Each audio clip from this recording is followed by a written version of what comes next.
जय बजरंगबली मित्रों, हमारे चैनल के अंदर आपका स्वागत है। दोस्तों, इस बार आपको एक विशेष बात बता दें कि परम एकादशी जो कि मंगलवार के दिन पड़ रही है, मंगला एकादशी भी कहा जाती है, मंगलवारी एकादशी भी कहा जाती है। और दोस्तों, इसकी खास बात यह होती है कि इस एकादशी के दिन अगर आप हनुमान जी से जुड़ा कोई भी उपाय करते हैं तो दोस्तों उस उपाय का बलवता आपको फायदा प्राप्त होता है। जिसका कारण दोस्तों होता है कि वैसे भी अगर आप मंगलवार के दिन कोई उपाय करते हैं तो उसका कई गुना फल तो आपको मिलता ही मिलता है, लेकिन दोस्तों ऐसा सहयोग बहुत ही कम देखने को मिलता है। और साथ ही साथ दोस्तों, एकादशी जो कि परमा एकादशी के नाम से जानी जाती है और अधिक मास की एकादशी होती है, इसके कारण यह एक स्वार्थ सिद्ध योग बन जाता है।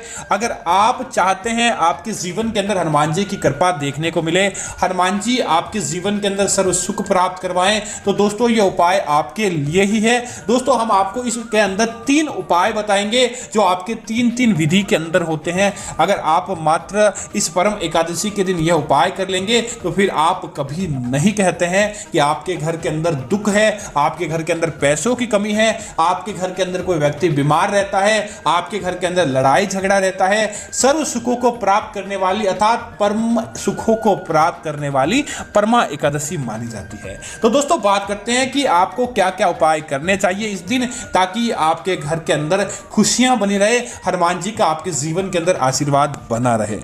दोस्तों, यह उपाय आपको बहुत ही कम लोग बताएंगे और इस उपाय को दोस्तों करने के अंदर वैसे थोड़ी आपको दिक्कत आती है, लेकिन आपको थोड़ी सी दिक्कत के माध्यम से अगर सफलता प्राप्त हो जाती है तो आपका जीवन बदल जाता है। आपके जीवन के अंदर अपने आप ही हर सुख आने लगते हैं। तो आपको थोड़ी सी दिक्कत का भी सामना करना चाहिए। दोस्तों, आपने कई बड़े बुजुर्गों से सुना होगा कि हनुमान जी को एक आटे का उपाय किया जाता है जिसके माध्यम से कई प्रकार के दुखों का आप निवारण कर सकते हैं। लेकिन दोस्तों, मंगलवार इसके लिए वैलिड नहीं, अर्थात कि मंगलवार के दिन ही, क्योंकि इस उपाय को करने के लिए एक विशेष दिन की आवश्यकता पड़ती है।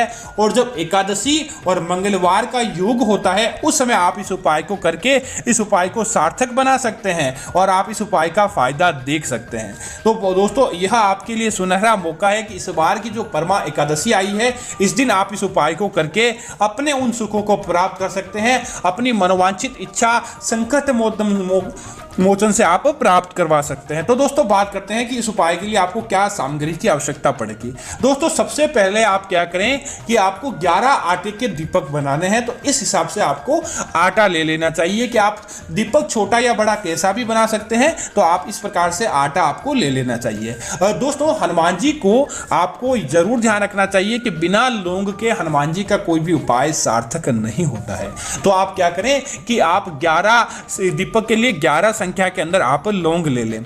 और इसी तरह दोस्तों, इस बात का भी ध्यान रखें कि हनुमान जी को अगर आप ये उपाय कर रहे हैं तो आपको इस दिन हनुमान जी को एक विशेष चीज की आवश्यकता पड़ेगी, वह है लाल लंगोट की। दोस्तों, आप किसी अन्य दिन हनुमान जी को लाल लंगोट पहनाए या न पहनाए, लेकिन अगर आप एकादशी वाले मंगलवार के दिन हनुमान जी को वस्त्र देते हैं, क्योंकि दोस्तों हनुमान जी के वस्त्रों में आपको ज्यादा कुछ चीरने की आवश्यकता नहीं पड़ती। हनुमान जी को मस्त मात्र एक लंगोट चढ़ाई जाती है और हनुमान जी को लंगोट चढ़ाने का यह विधान है कि कैसे भी धन की कमी हो, आपका ऊपर बड़े से बड़ा शत्रु आपके ऊपर हावी है, बड़ा सा बड़ा काल आपके ऊपर हावी है, अगर आप हनुमान चालीसा बोलकर आप हनुमान जी को आप वह आपकी इच्छा बता दें, उसके बाद लाल लंगोट हनुमान जी को मंगलवारी एकादशी के दिन चढ़ा दें, आपके आसपास भी शत्रु नहीं फटकता है। अब क्या करें दोस्तों, बात करते हैं उपाय की।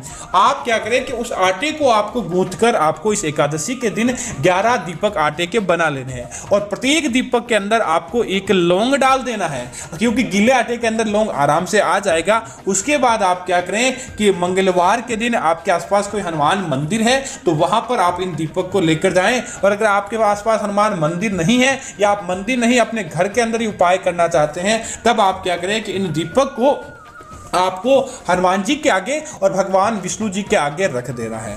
अब आपको इस आटे के दीपक से पूजा करनी चाहिए। और दोस्तों आटे का दीपक इसीलिए मनाया जाता है क्योंकि आटे का दीपक इस बात का सूचक है कि भगवान मेरे पास आपको देने के लिए अब कुछ नहीं है, मेरे अंदर ऐसा सामर्थ्य नहीं है कि मैं किसी बड़े प्रकार का हवन कर सकता हूं, यज्ञ करवा सकता हूं। आप बस मेरे छोटे से इस चीज को आप निमित्त करें और आप मेरी हर इच्छा पूरी करें। इसीलिए इस आटे के दीपक का विधान बनाया गया है। और इस उपाय को करने से एक तो दोस्तों क्या चीज होती है वह भी हम आपको बताएंगे। दोस्तों उसके बाद क्या होता है कि आप इस एकादशी के दिन आप इन संपूर्ण आटे के दीपक को अपने घर में, एक तो आपको अपने घर के पूजा घर में रखना है, आप बाकी दीपक को 10 दीपक को आप अपनी श्रद्धा के अनुसार आप जहां रखना चाहते हैं वहां पर रख दें और एक दीपक आपको अपने घर की छत पर रखना है। दोस्तों लौंग जब इस आटे के साथ जलता है समझ लीजिए कि आपके घर के आसपास इस एकादशी के दिन एक सकारात्मक आवरण का निर्माण हो जाता है और एकादशी के दिन यह अपने आप ही आपके अंदर एक बलवती कार्य करता है। इसी वजह से दोस्तों इस एकादशी विशेष के दिन इस आटे का दीपक का एक अलग ही महत्व रहता है। अब दोस्तों जब तक आपसे निवेदन है कि हनुमान चालीसा का आपको इस मंगलवारी एकादशी के दिन जाप करना होगा, आपके घर के अंदर दीपक जलते रहे तब तक हनुमान चालीसा का पाठ बंद नहीं होना चाहिए। चाहे आप ऐसा नहीं कि एक ही व्यक्ति को बार बार पढ़ना है, आपका परिवार का एक सदस्य ने 4 बार पढ़ी 7 बार पढ़ी तब वह थक गया तो दूसरे सदस्य ने पढ़ ली, तीसरे सदस्य ने पढ़ ली, ऐसा करके आप हनुमान चालीसा का जाप करता रहे ताकि दोस्तों इस उपाय को करने मात्र से समझ लीजिए कि ऐसा सकारात्मक माहौल बनता है कि आपके घर के अंदर इस एकादशी के दिन हनुमान जी को आना पड़ता है और आपकी वह मनोवांछित इच्छा को पूरा करना पड़ता है।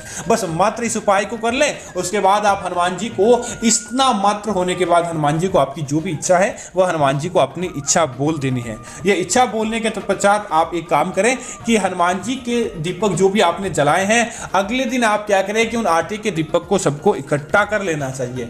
इकट्ठा करने के पश्चात आप क्या करें कि वह दीपक दोस्तों जलने की वजह से एकदम कड़क हो जाते हैं, वह नरम नहीं रहते। इन्हें आप क्या करें कि अपने हाथों की सहायता से या कूटने की सहायता से आप इसे कूटकर बारीक आटा बना ले। उस आटे को वापस आपको भिगोकर आपको आपके आसपास कहीं पानी का स्रोत है जहां पर मछलियां आती हो तो आपको क्या करना चाहिए, वह आटा मछलियों को खिला देना चाहिए ताकि उसका दोगुना प्रभाव हो जाता है। क्योंकि दोस्तों मछलियों को जो आटा दिया जाता है उस व्यक्ति के ऊपर कभी भी कर्ज नहीं रहता है, आकस्मिक दुर्घटना नहीं रहती है और साथ ही साथ वह व्यक्ति के आसपास सकारात्मकता अपने आप ही देखने को मिलती है। और दोस्तों अगर आपके आसपास मछलियां नहीं है या आप मछलियों को आटा नहीं खिला सकते तब आप क्या करें कि इस आटे को एक किसी प्रकार का मीठा भोग बनाएं, मीठा चूरमा भी आप हनुमान जी के निमित्त बना सकते हैं और उस आटे को इसके अंदर डालकर उसके आपके आसपास कोई गोमाता आती हो या आपके आसपास कोई कुत्ता भी हो, आप क्या करें कि हनुमान जी का प्रसाद आप उनको खिला दें। निश्चित तौर पर दोस्तों इस एकादशी विशेष के दिन आपको इतना फायदा प्राप्त हो जाएगा कि आपकी वह हर इच्छा पूरी हो जाती है।